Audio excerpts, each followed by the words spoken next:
Stars shone in our eyes like the lights of fireflies. We were obsessed and we felt warmth in our chests. Your heart was full of dreams. It made you feel extreme. Give me a sign if you keep it in mind. But somebody told me that it's over. I know it's true. You made me happy for a while. I remember fleeting times when we slept on top of cars. Now I don't know you, you don't know me too.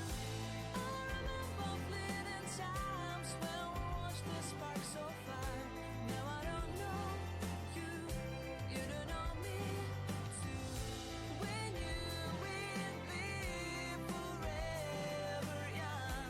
Now I don't know you, you don't know me too. I knew that love would never die. Now everybody's on. Nah, setelah semua bahan yang kita butuhkan tersedia, lalu langkah berikutnya yang harus kita lakukan yaitu campurkan semua bahan ke dalam satu wadah. Nah, di sini saya campur langsung ke dalam daging yang sudah saya giling terlebih dahulu. Saya campurkan dengan cincangan udang dan juga ayam, kemudian 2 butir telur, irisan daun bawang, parutan labu ataupun jipang yang kecil, 4 siung bawang putih yang sudah digiling ataupun ditumbuk halus, dan lada putih sebanyak 1 sendok teh. Nah, setelah semuanya tercampur rata, kita tambahkan tepung sagu. Nah, di sini saya hanya pakai untuk 1 kilo, saya pakai tepung sagu sebanyak 200 gram. Jadi saya tidak pakai terlalu banyak. Kenapa? Karena itu akan mempengaruhi rasa. Jadi nanti dagingnya itu akan terasa ketika tepungnya tidak terlalu banyak. Setelah semuanya tercampur rata, kita masukkan minyak wijen. Nah, minyak wijen ini mempengaruhi rasa juga ya teman, karena ciri khas dari dimsum itu salah satunya adalah dari minyak wijen ini tadi. Jadi, agar dimsum kita terasa lebih enak dan dapat khasnya, kita harus memiliki minyak wijen ini tadi ya teman. Jadi itu jangan sampai kelupaan untuk kita punya dan beli. Nah, setelah semuanya tercampur rata, kita sediakan parutan wortel sebagai topping atasnya nanti, kemudian kulit dimsum. Nah, untuk kulit dimsum ini saya sarankan gunakan yang tipis, karena untuk yang dijualan sekarang sudah banyak juga yang agak sedikit tebal. Nah, jadi alangkah lebih baik kalau kulit dimsumnya lebih tipis lagi. Setelah itu, masukkan adonan daging ke dalam kulit dimsum dan bentuk dimsum sesuai dengan yang kita inginkan.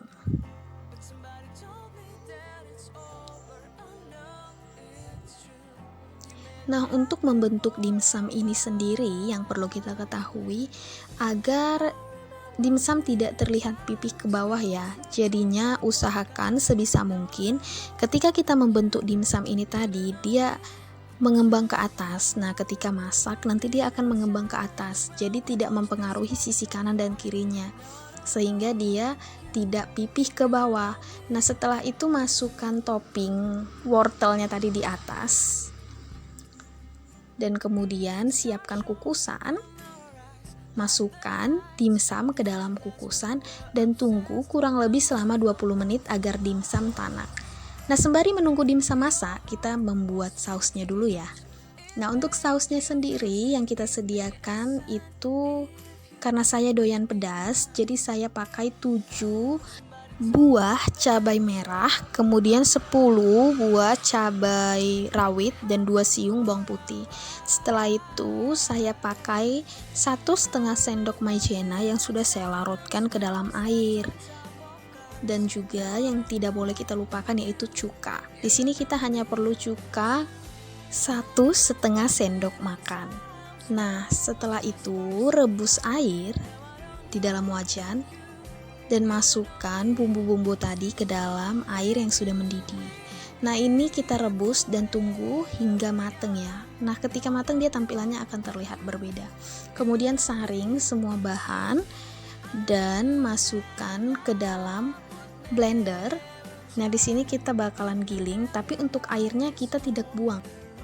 Karena airnya bakalan tetap kita pakai buat sausnya nanti.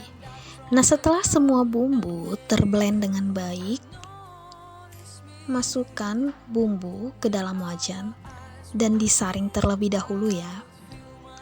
Nah, setelah semuanya tersaring dengan baik, pakai api yang sedang dan tidak terlalu besar agar mendapatkan kematangan yang sempurna.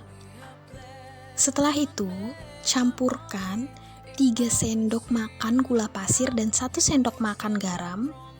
Larutkan ke dalam saus. Dan setelah melarut dengan rata, tambahkan larutan maizena sebanyak 1,5 sendok makan. Nah, untuk maizena ini ketika kita masukkan kita harus campur terlebih dahulu dengan air ya, agar dia tidak menggumpal ketika dimasak di dalam. Nah, tunggu sampai matang, kira-kira tampilannya begini. Nah, untuk tampilan yang lebih merah lagi, kita bisa pakai cabai kering yang sudah dihaluskan.